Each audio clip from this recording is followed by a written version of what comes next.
I affirm. Resolved. The United States ought to guarantee the right to housing. The right to housing encompasses the fundamental belief that every individual should have access to safe, adequate, and affordable shelter. This right is recognized by various international bodies, including the United Nations. The UN's definition of the right to housing emphasizes that it should be understood as more than just a physical structure. It includes the right to security of tenure, accessibility, affordability, habitability, and non-discrimination. Additionally, it is important to note that the right to housing does not guarantee everyone a house, but rather the right to live in adequate housing conditions. The vow of this realm will be equality. We hold these truths to be self-evident, that all men are created equal, that they are endowed by the Creator with certain unalienable rights. That among these are life, liberty, and the pursuit of happiness. Because every man is created equal, by denying men of the guaranteed right to housing, we are denying them equality. Thus, the vital criterion for this realm will be resisting oppression. Condition 1. Without the right to housing, we allow for communities to become gentrified. Gentrification is a form of neighborhood change that occurs when higher income groups move into low income areas, potentially altering the culture and financial landscape of the original neighborhood. Greater demand for centrally located housing, particularly amidst an existing affordability crisis, may be fueling community change in many American metropolitan areas. With increased demand in housing costs comes increased housing cost burdens, the potential for displacement of long-term low-income residents, long-run resegregation of neighborhoods, and heightened barriers to entry for new low-income residents looking to move to places of opportunity. Roselle 19. Gentrification has been identified as one of the major catalysts leading to homelessness. Gentrification has been shown to influence both eviction and homelessness rates, as well as the social capital of minority groups. Number 27. Low-income households have much higher turnover rates because the families cannot afford to maintain the higher rates. Without doing anything to fight for gentrification, thousands more will lose their homes. Fire 19. More than 135,000 people were displaced between 2000 and 2012 from gentrification. Therefore, by guaranteeing the right to housing, we reduce the amount of people affected by gentrification, which is a major causing effect of homelessness, thus resisting oppression and upholding equality. Condition 2. Without the right to housing, we allow for anyone with a criminal history to be discriminated against. Formerly incarcerated people are almost 10 times more likely to be homeless than the general public.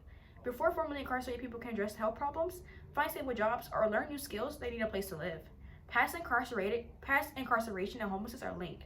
National research suggests that up to 50% of incarcerated people experience homelessness in the year before admission to prison. We find that people experiencing cycles of incarceration and release, otherwise known as the revolving door of incarceration, are also more likely to be homeless. Graphs showing the rate of homelessness for people who have been in prison more than once is nearly double that of people who have been incarcerated only once. People who have been to prison just once experience homelessness at a rate nearly 7 times higher than general public. People who have been incarcerated more than once have rates 13 times higher than the general public. Being homeless makes formerly incarcerated people more likely to be arrested and incarcerated again, thanks to policies that criminalize homelessness. As law enforcement agencies aggressively enforce offenses such as sleeping in public spaces, panhandling, and public urination, not to mention the other low-level offenses that are more visible when committed in public, formerly incarcerated people are unnecessarily funneled back through the revolving door. Thus, in the current status quo, criminals are highly affected by the unguaranteed right to housing. By guaranteeing the right to housing, we will be abiding by what's stated in the Constitution, thus upholding equality and resisting oppression. Now I'm moving on to my negative case. I negate the resolution. Resolved. The United States also guarantees the right to housing. The value is justice. Acting in consistency with legal precepts is the only way to avoid irresolvable disputes over the meaning of justice and ground abstract notions in specific principles. Barnett 98. For justice to be brought to bear effectively on individual decisions, specific legal precepts are needed to guide conduct. Such precepts are the necessary means by which just results or ends are to be achieved in practice, and they are also the means by which persons decide how to act justly so as to avoid a dispute that requires resolution.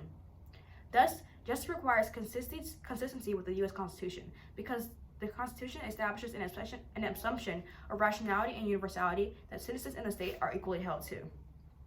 Williams 11. Both the commitment to rule of law and due process commit the framers of the Constitution and the citizens to the assumption of rationality and universality in social and political discourse. At the point of any conflict with the state or the citizens, a citizen could appeal to the Constitution and its corresponding principles of universality and rationality as the basis for asserting his or her rights. Thus, the value criterion is adherent to the U.S. Constitution. Condition 1. The right to housing is not guaranteed in the Constitution. The U.S. Constitution does not include right to housing. Although arguments have been made that the Constitution is broad enough to encompass a right to adequate housing, in Lindsay v. Norman, the U.S. Supreme Court held that the Constitution provides no guarantee of access to dwellings of a particular quality. Federal statutes similarly do not contain explicit right to housing. A just government follows the already explicit sayings of the established Constitution, and it is the U.S. government's job to guarantee the right to housing according to the Constitution. Thus, by not guaranteeing the right to housing, we are adhering to the current Constitution. Condition 2. Tokyo approves deregulating the housing market solves for all affirmative harms. Harvey and Alex 20. Tokyo is the largest city population in the world. When world cities are ranked from highest house prices to lowest, Tokyo is 16th.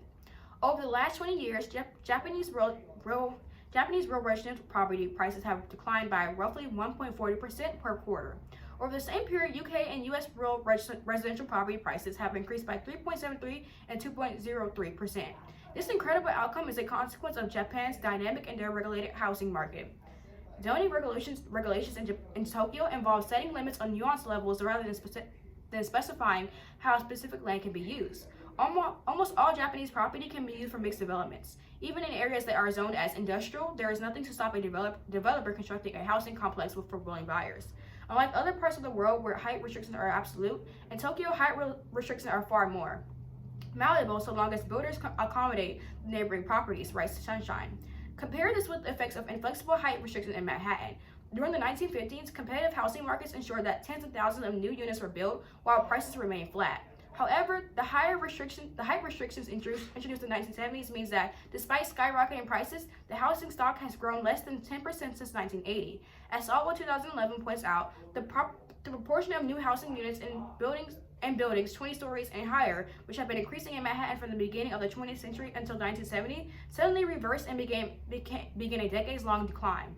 There were 942,000 housing starts in Japan in 2018. In UK, there were 194,000. In 2019, average rent in London were upwards of 2,000 euros, while average rents in Tokyo were about 1,300 euros.